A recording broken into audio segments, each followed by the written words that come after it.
Well, welcome everybody to the series that we're doing on looking at the purpose of the church. And this time round, we're going to be looking at worship.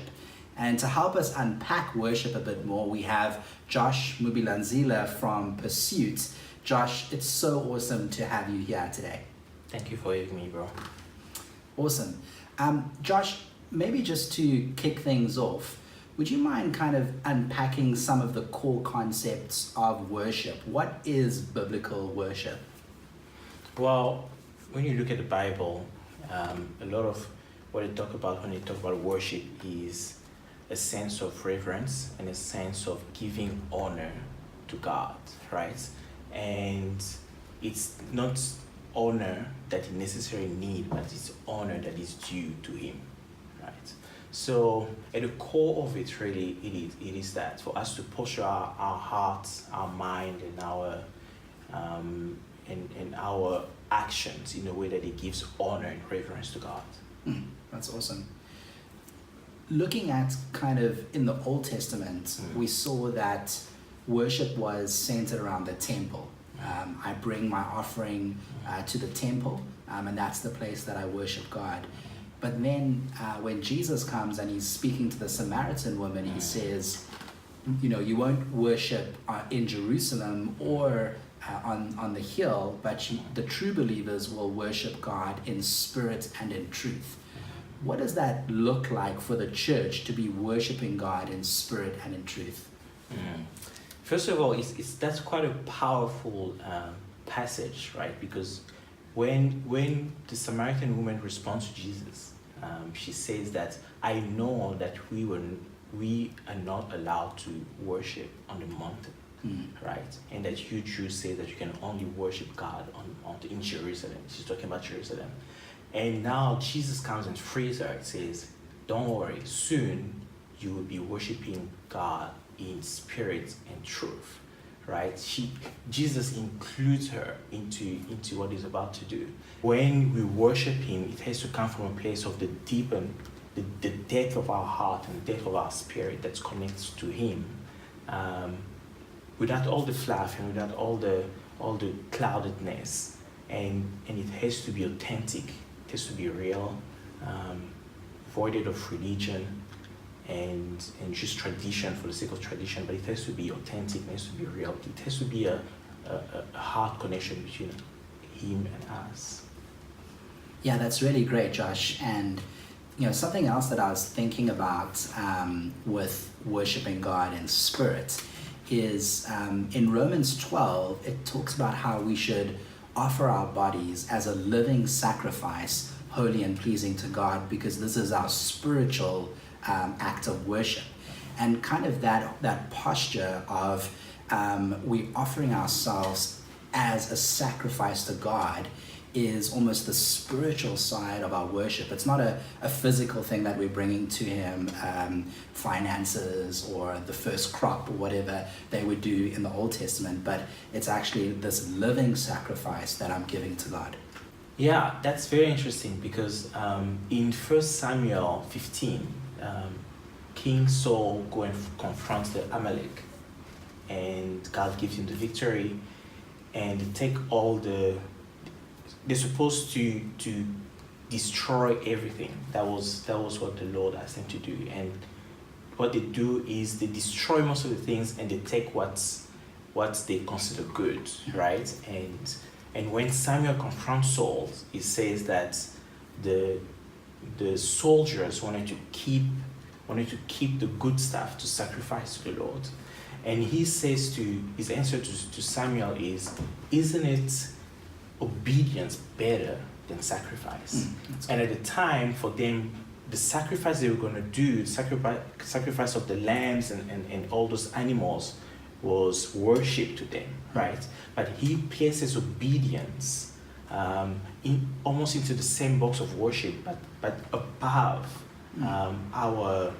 almost like our daily routine of singing and worship. But it says that obedience should come first, right? And it should be part of your worship. So I like what you're saying, that the way we live our lives and the way we conduct our bodies should be in a manner to obey God and His words, and that is worship to Wow. Him. That is so, so good. And I think that, in the modern age of Christianity, there's a lot that we've lost in that because, most people will kind of put worship into a certain box. I give my offering, I go to church, I sing a song, these kind of things. But what I love about what you're saying there is there's a higher calling actually in our worship. It's not just about ticking the boxes, as Saul was trying to do there, but what Samuel was going after is the heart. Obedience speaks of our heart, of who's in charge, who's the king of our hearts. Yeah, no, that's so good, right? Because the Bible talks about that out of the abundance of our heart, the mouth speaks. And that's the principle that most of what we do comes from the heart. So if if Jesus is not king of our heart is not surrendered to Jesus, then it's difficult for us to obey also outwardly. Yeah. The crux of the very first commandment that God gives us is essentially we should have no other God that we're worshiping other than Himself. And what we see in the Old Testament is people would set up physical idols that they worship, whereas today our idols are more sort of heart issues. What are some of the things that you see Christians getting sucked into where now those things are actually becoming like an idol that they're worshiping? I think the one thing that I personally actually got worried about is that we're growing quite a love for self, and I understand the need to be self-aware and healthy and balanced and everything, but I'm seeing more and more like a love for ourselves that is growing above a love for God. A willingness to sacrifice, for our own goods, which is not necessarily bad, but that goes often above willingness to sacrifice for God or for the sake of the gospel. So that's one that I can think of. I think comfort, like being comfortable. I'm finding more and more churches are comfortable in where they are and not willing to take the risk and get out there for the sake of the gospel and for the glory of God. Maybe just picking up on one of the first things you said, which was this emphasis on self. I think that obviously we read, one of the things that Jesus says is, if you want to be my disciple, take up your cross and deny yourself. Yeah. And so, there's kind of this call to us to say, look, you've got to be willing to lay down some of those things. Die. Yeah. And that process of dying is sometimes really hard and painful. Yeah. I hear this all the time these days among believers, where someone will be going through something or trying to figure out something, and the counsel to them would be, follow your heart, right? Look deep into yourself and what feels good, what feels right, follow your heart. Yet we know that the Bible says that the heart is exceedingly deceitful, right? And our heart by ourselves will lead us to a cliff. Basically, that's what it's saying. It will lead you to a cliff to jump, right? What we need is our hearts submitted to God and our hearts worshiping God, and therefore He can speak to us through His word, through His Spirit, and there has to be that order where God is first, and then we can come. Yeah, that's good. As a musician, some of my most intimate times with God has been in singing songs of worship to Him, and expressing my love for Him through music. But obviously, we know that worship goes beyond just the songs that we sing. And I think about Casting Crowns. They have this song called Life Song, where the crux of it is that he wants his life to be like this endless song of worship to God. What are some of the ways that we can worship God on a day-to-day basis through the way that we live our lives? I think for me, the first is definitely obedience, right?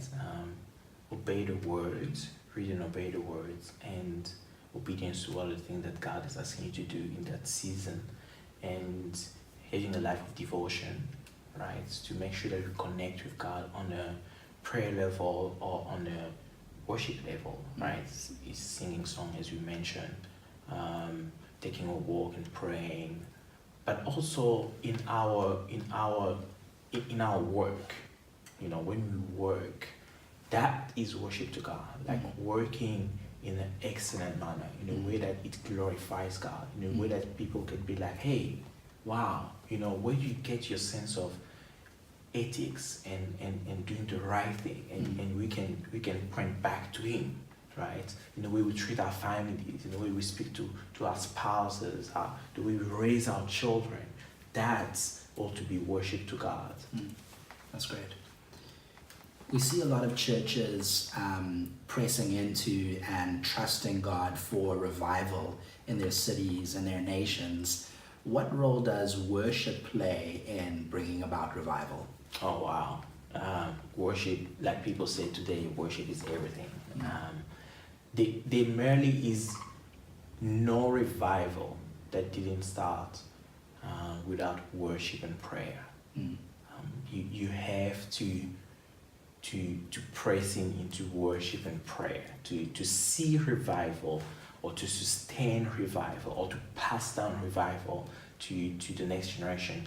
You have to be in the atmosphere where worship and prayer is constant and is present, because worship, we see it in the word all the time, that worship goes ahead of us, right? And also it aligns us, and it really aligns our church and church culture and church atmosphere to the atmosphere of heaven, right? To the inner courts of heaven, where it is worship 24/7 to God. So when we go deeper in our worship, we align ourselves to that moment where there's the 24 elders bowing down to the Lamb that is worthy, and that changes everything. It changes the atmosphere. It changes.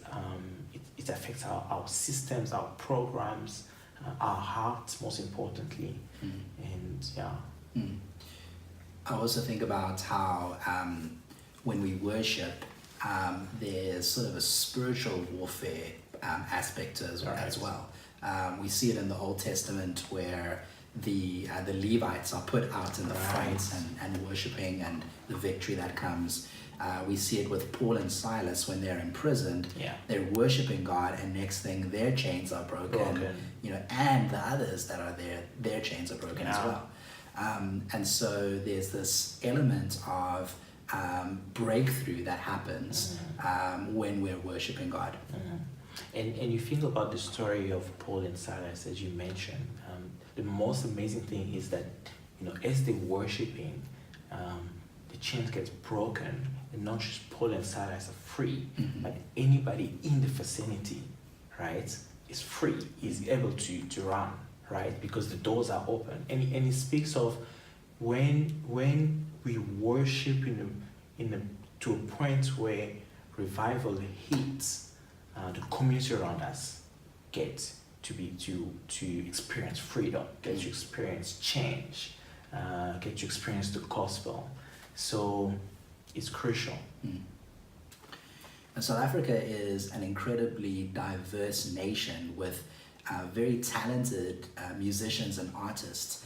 How can we as the church encourage more songs that are written by local artists? I think that's critical, that we position our worship leaders and our artists to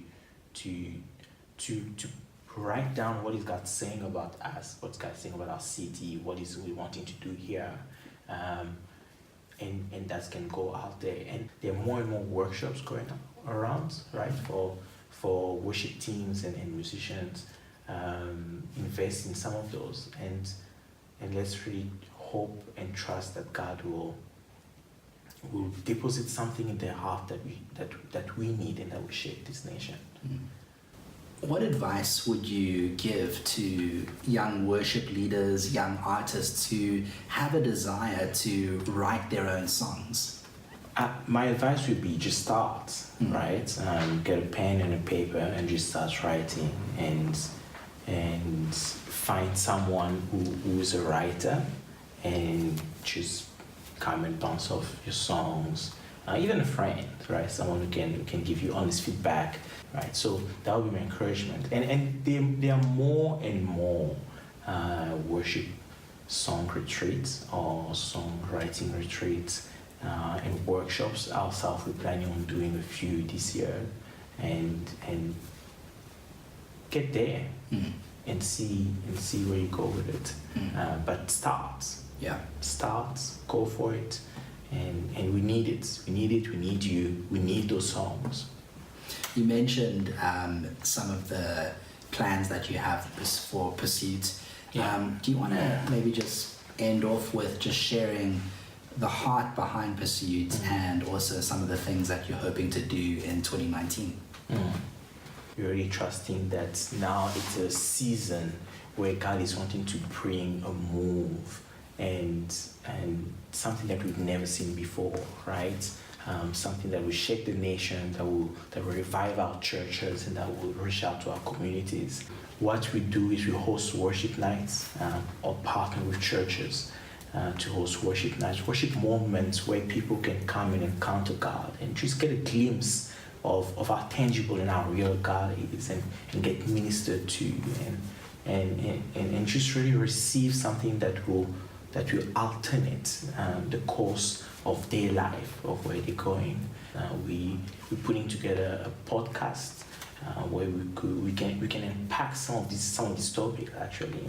That people don't just go to a worship night and encounter God and then that's it. But how do we teach people to unpack the encounters with God? How do you turn the encounter you had with God or with His words to take you to where He's leading you or where He's called you to? So a little bit like a discipleship platform. And we're hosting our first conference this year. I'm very, very excited about that. It's going to be probably mid-year, probably June, but we will publish the right date soon.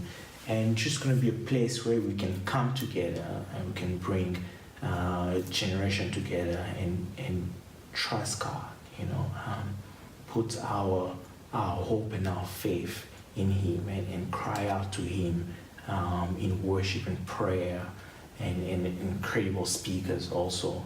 And trust God that we can see something that will shape this nation, that will shape this city, that will shape this nation. So that's what we're planning. Wow, Josh, that sounds really exciting. Looking forward to those first Fridays and the conference. Thank you so much for just taking the time to unpack worship for us. It's been very insightful and thought-provoking. It's a pleasure, bro. Well, I hope you've enjoyed this segment on worship. Next time we have Steve Haynes joining us from the Daniel Group, and he'll be sharing with us on evangelism. So we look forward to seeing you then. Cheers for now.